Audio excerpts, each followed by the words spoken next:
Նախ ցանկանում եմ երախտագիտությունս հայտնել Ուժեղ Հայաստան խմբակցությանը, Ուժեղ Հայաստան կուսակցությունների դաշինքին իմ թեկնածությունը առաջադրելու համար, ինչպես նաև ցանկանում եմ երախտագիտությունս հայտնել Հայաստան խմբակցությանը աջակցության համար։ Եվ այստեղ շատ հստակ է, եւ կարծում եմ մեր հայրենակիցների համար էլ առավել քան հստակ է, որ Ուժեղ Հայաստան կուսակցությունների դաշինքը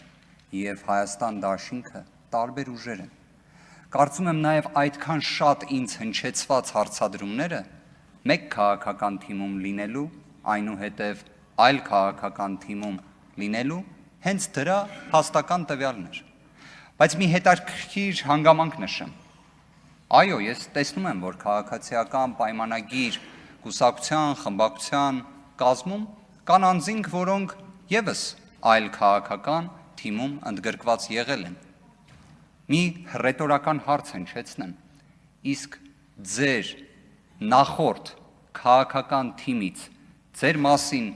դրական դիրքորոշում կներկայացնեն, թե ոչ։ Օրինակ, որ խոսվում էր այլ քաղաքական թիմի մասին։ Հիմա ես տեսնում եմ, շատերը ներգրավված են եղել Լևոն Տեր-Պետրոսյանի, այսինքն Հայաստանի Հանրապետության առաջին նախագահի առաջնորդած քաղաքական թիմում։ Արդյոք ձեր մոտ որևէ նվազագույն հարգանքի կարմիր գիծ պահպանելու կարողությունը կա, թե ոչ։ Կարծում եմ հանրությունը դրա պատասխանը գիտի։ Ուզում եմ շնորհակալություն հայտնել մեր բոլոր այն հայրենակիցներին, որոնք այս օրերի ընթացքում հետևեցին այս հարցու պատասխանին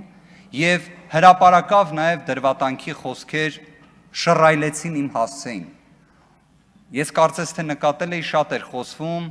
զսպվածության եւ իմ, այսպես ասած, պինդ նյարդերի մասին։ Սիրելի հայրենակիցներ, այլ կերպ չի կարող լինել։ Անկախ նրանից ես կլինեի ազգային ժողովի որպես ինստիտուտի նախագահի տեղակալի թեկնածու, թե որպես падգամավոր, կարծում եմ հանրային հաշվետվողականությունը պահանջում է զսպվածություն, ինքնատիրապետում եւ պինդ նյարդեր։ Կենսագրությանս մասին շատ խոսվեց։ Եկեք մի պարզ բան ներկայացնեմ։ 2011 թվականի ամռանը սկսվել է իմ աշխատանքային գործունեությունը։ Սկսվել է Մարդու իրավունքների պաշտպանի աշխատակազմում որպես մասնագետ։ 2011 թվականից կարելի ասել մի կարմիր թելի պես անցնող վարքականոն ունեմ մարդու իրավունքների համար պայքար եւ միաժամանակ երբեք չհանձնվելու վարքականոն։ Իդեպ երբեք չհանձնվելու վարքականոնն էլ ձևավորվել էր դեռ երբ ուսանող էի եւ առաջին անգամ, այսպես ասած, կարդացել էի աշխարհահռչակ Ուինստոն Չերչիլի հայտնի ելույթը։ Կարծում եմ շատերը գիտեն դրա մասին, ովքեր չգիտեն, մի առիթով կներկայացնեմ։ Իդեպ, արդյոք երբևէ չեմ ունեցել անհաջողություններ։ Իհարկե ունեցել եմ։ Պարզապես անհաջողություններից ոչ թե վհատվել եմ, ոչ թե ընկճվել եմ, այլ երկու քայլ առաջ եմ արել։ Դրանից արդյոք խուսափել եմ պատասխանատվությունից։ Ոչ, պատասխանատվության զգացումով էլ հիմա կրկին գտնվում եմ ազգային ժողովում։ Գիտեք, խոսվեց, որ ես հնչեցված հարցերին ուղիղ պատասխան չեմ տվել։ Գիտեք, երևի թե մեր հայրենակիցները դրա գնահատականը կտան։ Եղել են հարցեր, որոնց վերաբերյալ տվել եմ իմ պատկերացրած պատասխանը։ Եղել են հարցեր, որոնց վերաբերյալ տվել եմ ուղիղ պատասխաններ։ Ես կարծես թե նաև նկատել էի, որ շատ էին կրկնվող հարցերը։ Ներողություն եմ խնդրում, բայց կային նաև պրիմիտիվ բնույթի հարցեր։ Կային նաև եւ, այսինքն եւ կրկնվող եւ պրիմիտիվ։ Հիմա դրանց վերաբերյալ իմ պատասխանները ինչպիսին էին, կրկին, թող մեր հայրենակիցները հետագայում գնահատեն։ Այսպես կոչված որոշ բացասական նեգատիվ ելույթների վերաբերյալ։ Կարող եմ արդյոք դրանց հատ, կետ առ կետ պատասխան տալ։ Իհարկե կարող եմ։ Կարծես թե խոսքի տեսանկյունից կար կոնսենսուս, որ խոսքը վատ չի ստացվում մոտս։ Անելու եմ դա, թե ոչ, չեմ անելու։ Ինչի համար։ Որովհետև ունեմ համոզմունք, որ ատելությամբ չես հաղթի։ Վիրավորանքին վիրավորանքով չես հաղթի։ Մենք պետք է ձևավորենք նոր մշակույթ։ Այնպիսի մշակույթ, որին արժանի են Հայաստանի Հանրապետության քաղաքացիները։ Այնպիսի մշակույթ, որին իսկապես մեր հայրենակիցները ունեն լեգիտիմ իրավունք ակնկալելու։ Արդյոք դա տեսնում ենք վերջին օրերին։ Այդքան էլ այդ կարծիքը չունեմ։ Ընդհանրապես մեր մոտեցումը ոչ ատելության մասին է, ոչ էլ պառակտման մասին է, այլ իսկապես բոլորիս կողմից երազած, բոլորիս կողմից սպասված ուժեղ Հայաստանի մասին է։ Ընդհանրապես, ես կարծում եմ, որ եթե մեզանից յուրաքանչյուրը մի պահ փորձի անել հետևյալ վարժությունը, երբ խոսում եմ մեր Հայաստանի մասին, ինչ-որ մի անծանոթի հետ, որոնք են այն մի քանի բնութագրիչները, որոնք գալիս են։ Երևի թե առաջինը Աստծո կողմից պարգև, երկրորդը ֆանտաստիկ հայրենիք, երրորդը, որը ամենակարևորն է, դա մարդիկ են,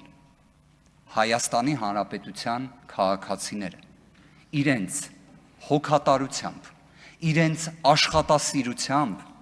իրենց բարությամբ։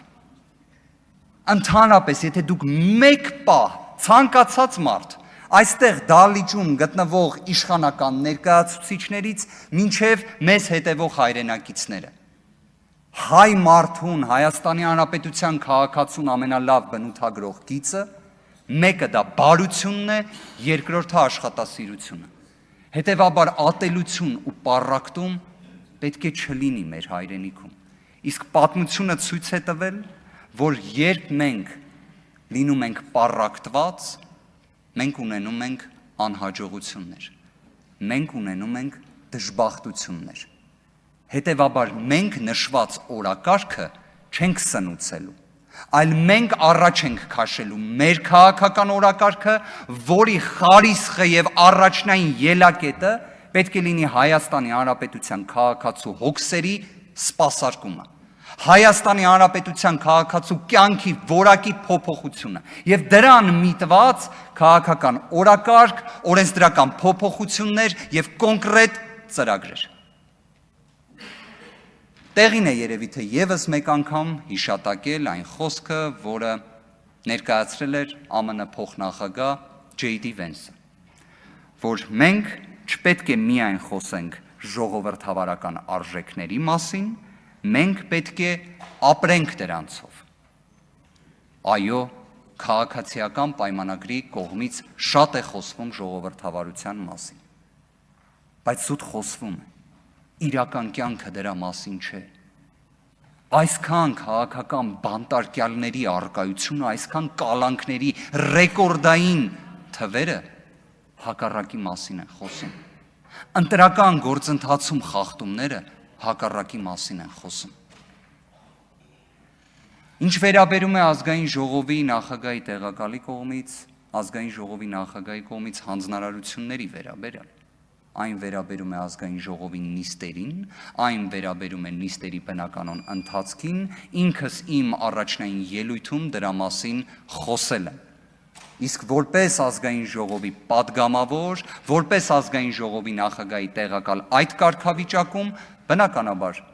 հանձնարարություններ չեն տրվում, իսկ միակ օրակարգը հանձնարարության տեսանկյունից, որը պատկերացնում եմ, դա ուժեղ Հայաստան խմբակցության որոշումներն են։ Գիտեք, շատ կարճ ուզում եմ նաև ասել, արդյոք ինձ վստահել են մեր հայրենակիցներից ապահովված մարդիկ, կամ ինչպես դուք եք ասում, հարուստ հայրենակիցներ։ Այո, վստահել են։ Հիմա դա լավ է թե վատ։ Եթե ներողություն եմ խնդրում 30 վայրկյան ավել ներկայացնեմ։ Եթե փաստաբանը լավն է, պետք է լավ վարձատրվի։ Եթե վատն է, պետք է չվարձատրվի։ Հիմա մի հատ էս ռեբուսը երևի թե խնդրեմ դուք էլ պատկերացնեք։ Այո, Հայաստանի Հանրապետությունը հիմա ունի լրջագույն մարտահրավերներ, սկսած Հայաստանի Հանրապետությունում օկուպացիայի, մինչև սոցիալ-տնտեսական խնդիրների։ Հետևաբար դրանք են առաջնային, եւ դրա ուղղությամբ լուծումներն են առաջնային։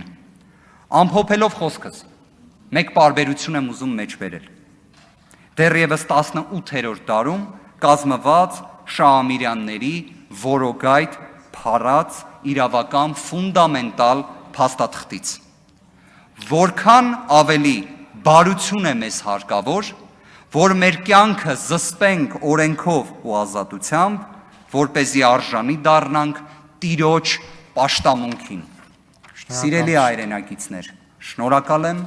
ազատություն բոլոր քաղ բանտարկյալներին, Աստված պահապան մեր հրաշք հայոց աշխարհին։ Շնորհակալ եմ։ Հարգելի գործընկերներ, ես կրկին